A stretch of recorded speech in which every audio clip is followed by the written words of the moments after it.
Some chase their dreams for the money. Some chase their dreams for the fame.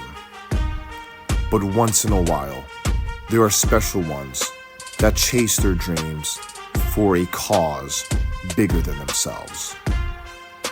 Creativo presents The Underground, a podcast dedicated to finding those special ones who are looking to disrupt how we eat, think, breathe, and live, all behind the scenes.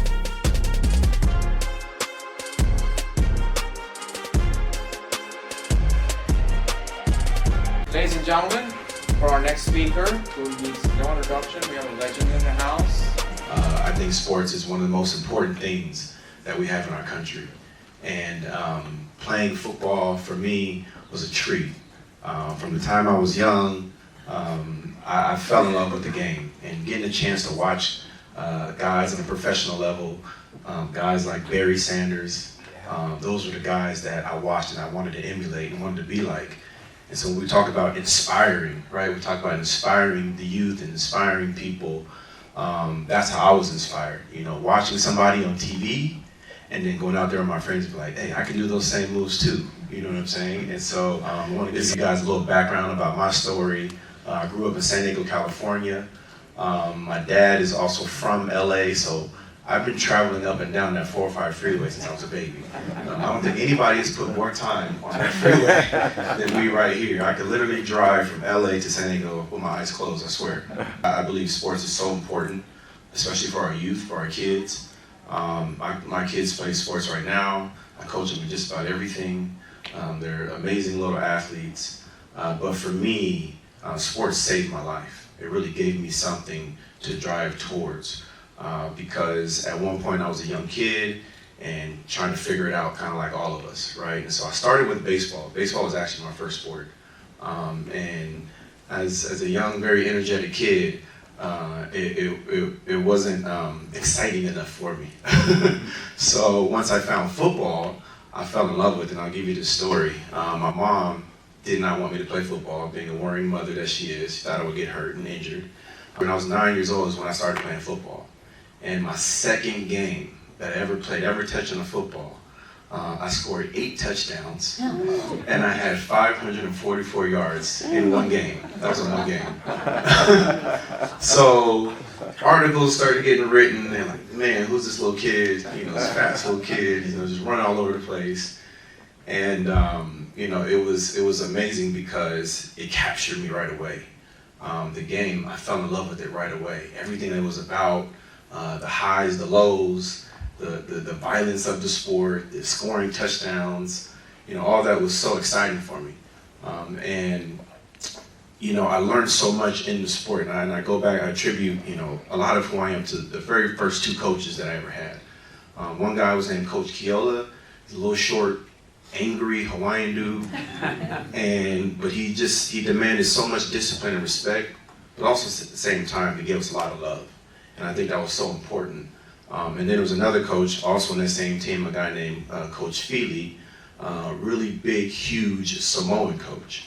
And if you know anything about Samoans, big culture, all right, huge. And he was these 2 guys were massive figures for me because they really set my career off, you know, on the right track, because they taught me discipline, they taught me work ethic, they taught me accountability, they taught me all these different things that I would need, you know, later on going into my career to help me be successful.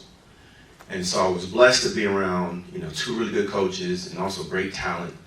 And so now fast forwarding to high school, I was surrounded again by great talent. My quarterback was Alex Smith, who played for the Kansas City Chiefs and the 49ers.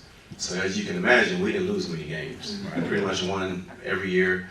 In high school, I lost a total of 1 game. And I go on to get recruited by a bunch of different schools, USC being one of those.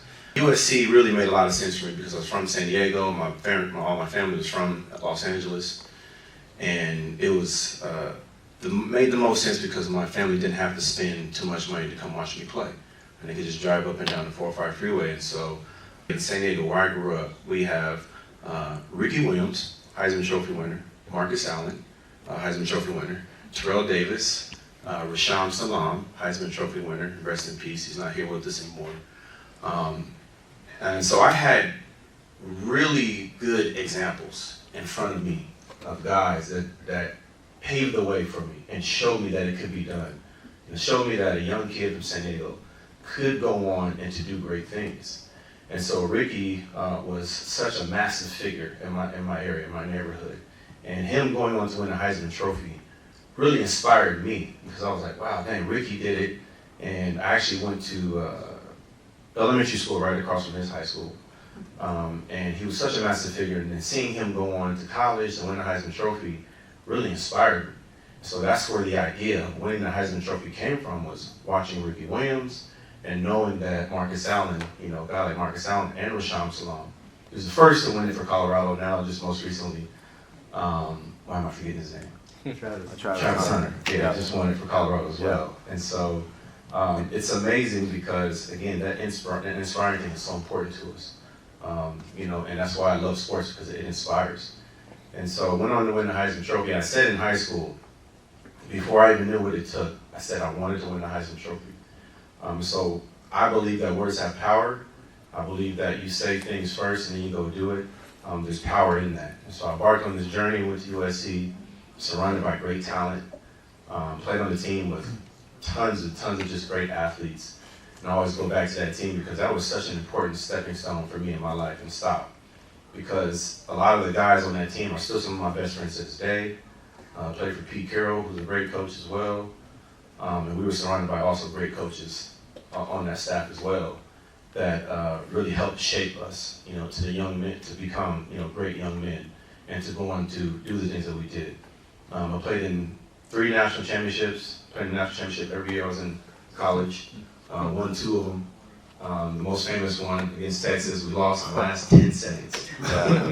Somebody just make a tackle, please. That's it. I'm on the sidelines. Please just tackle this guy, And, obviously the guy's Vince Young. Yeah. And it's funny because this is the power of sports. After that game, we left it all on the football field. And when you leave it all on the football field and then you still lose, hey, they did their job. And so me and Matt Leinart, my quarterback, went to their locker room after the game, and we went over to Coach Mac Brown and Vince, and we just shook their hand and said, man, great job. We wanted to show our sign of respect, to those guys. And to this day, Vince is still one of my good friends. Even though he beat us, I won't hold it against him, but he's still one of my really good friends to this day. We actually just did an event together at the National Championship, which was in Atlanta, and we had a great time. It was awesome. And so, there's so many different players, coaches, people I've come across from different walks of life, different religions, different cultural upbringings, ethnicities. It doesn't matter. And that's the power of sports, because in an era, in this time where, politics has become more and more divisive, social media is also can be very divisive, comments and the news and stuff like that. Sports has always been that one thing we can look at and say, that's what it should look like. That's the way our country should operate. And it doesn't matter where you come from, we all cheer for our teams. We have our teams. If you're a Saints fan, you're a Saints fan. We don't care what you look like. We'll take you, let's go. And same thing for, a lot of other sports as well. And that's the power of sports. It brings us all together. I was drafted to the New Orleans Saints in 2006. And a lot of you may remember Hurricane Katrina that happened to the city of New Orleans. Tremendous devastation. And once I got drafted, I actually got drafted 5 months after Katrina. So I went down there during a time period where it was tough. It was ugly. When I got drafted, they flew me down. And the first thing they did was take me on a tour of the Lower Ninth Ward. And for a young 21-year-old kid, just turned 21, coming from Los Angeles, which is a big market, going to New Orleans, to a much smaller market, was already just a big cultural shift for me. But then what they did was they took me on a tour of the Lower Ninth Ward. And I never forget driving through and just the sights that I saw. And so you could see the water line on houses of how high the water got up to. And then there was they used yellow spray paint, and they spray painted a circle on each house, and they put a number in that circle. And that circle represented a number of bodies that were found in each house. I'm just really taken back by what I'm seeing. It really gave me perspective in that moment of what was ahead of us and the significant task and responsibility that we now shared to go out and to help restore hope and faith into the city, just by winning football games, right? And for anybody who's been in New Orleans, it's a special place. It really is. They have the best food in the world, but they live and die for their Saints down there. It's the Saints and LSU Tigers. Those are number one. Those are babies. Yeah, I got drafted again, like I said, 5 months after Katrina. The year before that, the team was just really bad. Fans were going to games with paper bags over their heads. They were calling the team the Aints instead of the Saints. And it was bad. It was bad as you could possibly get. And then Katrina hit. And so the stadium that we played in, Superdome, became a home for a lot of people. A lot of people lived there. Our first 5 games of the season, we didn't have a home stadium yet because they were still rebuilding the Superdome. This was Sean Payton's rookie year. This was Sean Payton's rookie year as a head coach. I was his very first draft pick. And this was also Drew Brees coming off of shoulder surgery, and only 2 teams wanted him. Thank God he chose the Saints, because I don't know where my career would have gone, what we would have accomplished without him. He was such an important piece in my career, in my life, and just a very stable, just very important leader for us also at that time. And as a rookie, I came in, and one of the things I wanted to do is I wanted to be the hardest worker on the team, because I prided myself in being the hardest worker when I was when I was at USC. I would show up to the facilities at like 6 a.m. early, it's still dark outside, and thinking that I could beat him into the facility. And there'd be 1 car in the parking lot. No staff, no team trainers, doctors, owner, nobody. There'd be 1 car in that parking lot when I pulled up every single time. I would walk in there, and Drew would be in there watching film already. I would get so frustrated because I knew this guy had a wife, he had kids, I was single. I was like, I know, when does this guy sleep? Like, he's got to, at least spend some time with his family, I'm thinking, but yet he'd been there, before everybody, already putting the work in. And so that left such a significant impact on my mind and how I needed to go about my business. And then in practices, Drew would, after practice would be done, a lot of guys would be already headed home, gone home. And Drew, I'll never forget this, a few times I would walk back into the weight room to get, a shake or something like that, and Drew would still be out there on the football field. No coaches, nobody with him, by himself, on the field, just going through his checks and his mind. He didn't even have a football in his hands. That's how much of a workaholic he was. He would just go through the motions. And I never forgot that, because I was like, man, this guy just doesn't stop working. One of the things I was so happy about was, I always tell that story just because you need to have a guy like that on your team to be successful. You need to have one of those guys who's just an ultra leader. We all got together as a team, on top of obviously playing football, but we physically got out into the communities and helped people rebuild their homes. It was important for us to get out into that community and show these people that we're not just here to play football, but we're here to really become part of this community. We love you guys, they love us, and we want to make sure that there's a strong relationship, between the Saints and their players and the community. My rookie year, nobody gave us a chance. Nobody thought we were going to do anything. We ended up going all the way to the NFC Championship game, where we played the Chicago Bears in Chicago. Ended up losing in the second half. After that first year, it really allowed us to see that we had something special here, and it was bigger than football. It just felt bigger than football. That was really the spirit of the people that we were playing with. Next 2 years, I tore my PCL, I tore my medial meniscus, and I had microfracture surgery. It's actually, for a lot of people, it's a career killer. And I was only 24 years old. Doctors told me that I probably had maybe 2-3 more years of my career to play. And as you can imagine, hearing that, as an athlete, it sucks. And it's the one thing that you don't want to hear about your career because it's out of your control, right? And we like to be in control of our careers. And then year 4, we go on to win the Super Bowl.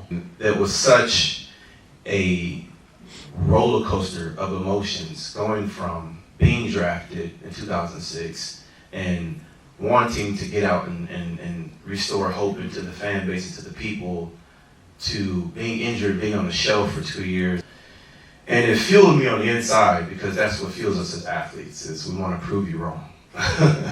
that has never left me. You know, I've always wanted to prove people wrong. And that's why when I was forced to give back the Heisman Trophy and people said I'd never get it back, I knew deep down inside that eventually it would happen. I just didn't know how long it would take. Now that we have the Heisman Trophy back,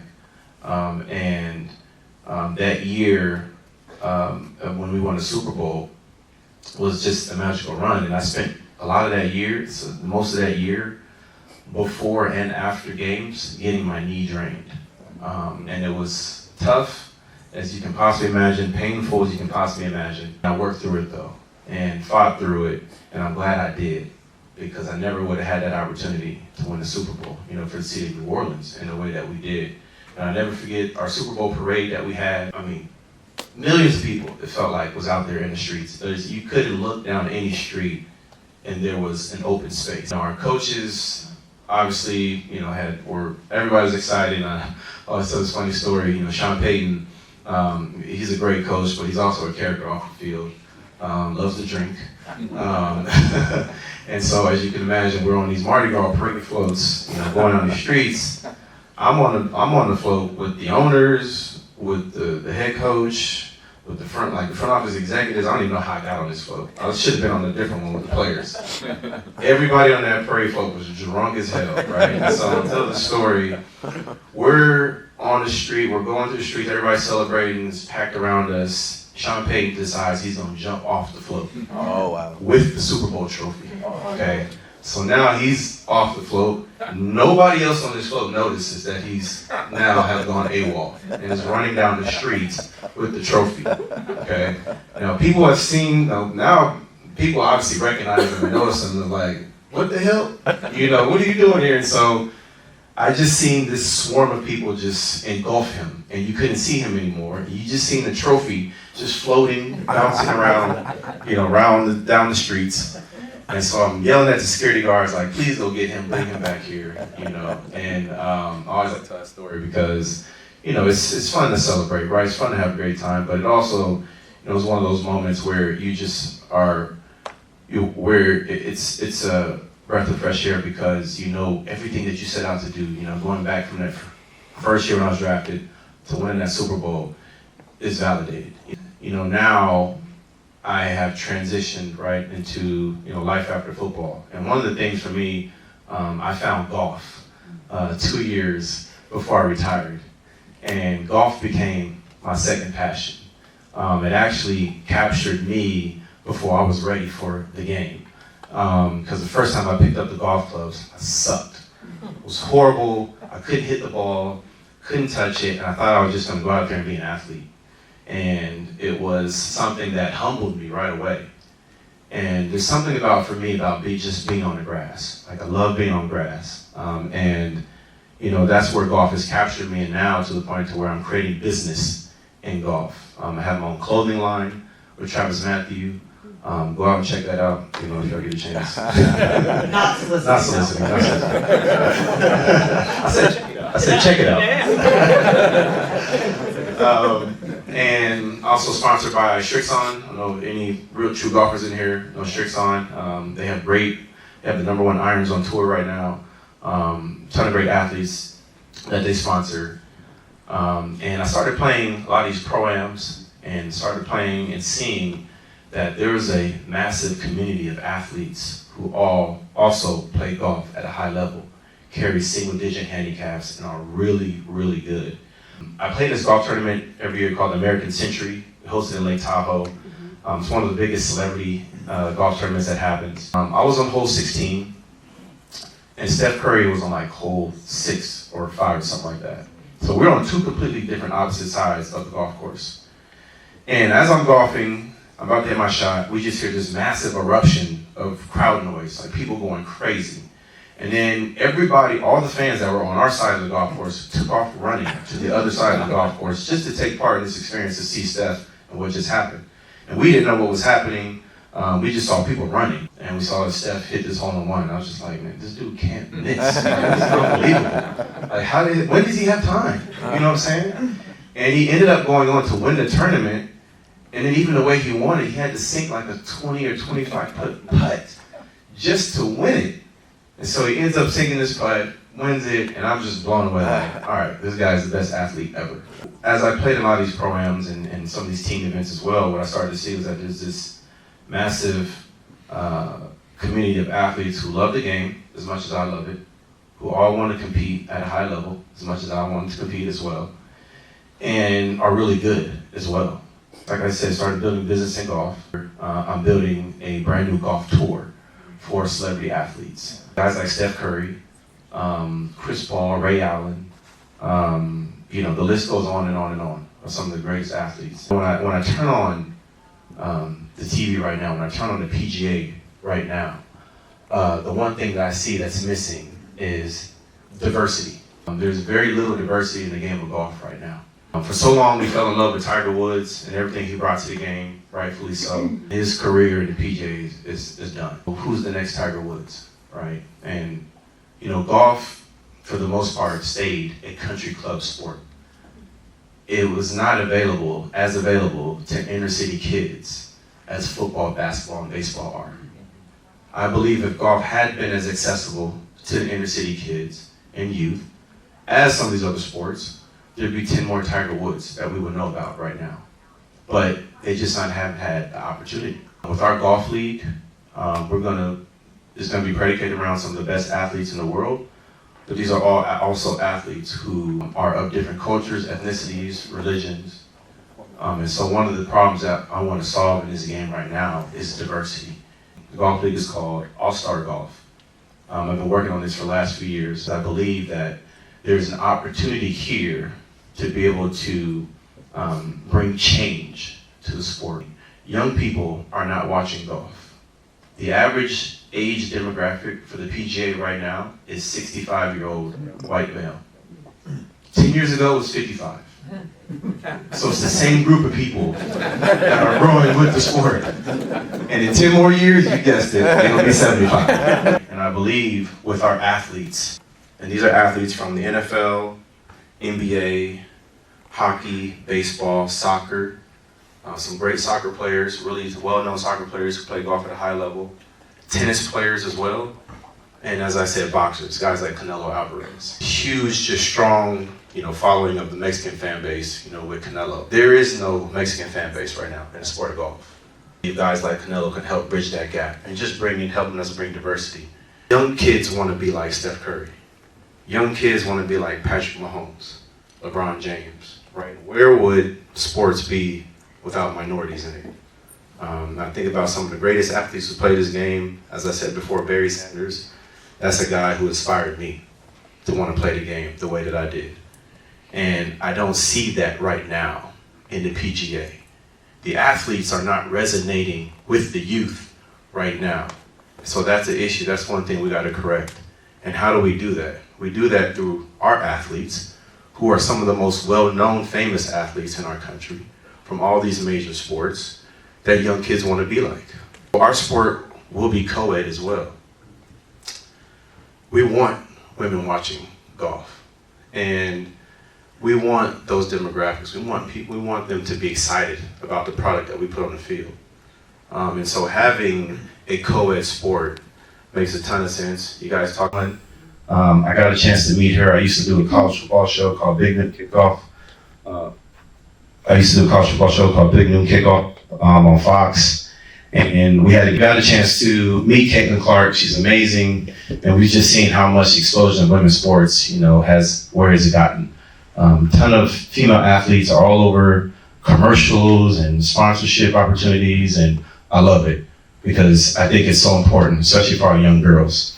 I'm a girl dad. My daughter plays tennis, and my daughter looks up to Coco Golf. And we watch lots of highlights of Coco Golf in my house. And where would Coco Golf be if she didn't have and see Venus and Serena Williams play before her. So we talk about that whole inspiring thing and why that's important.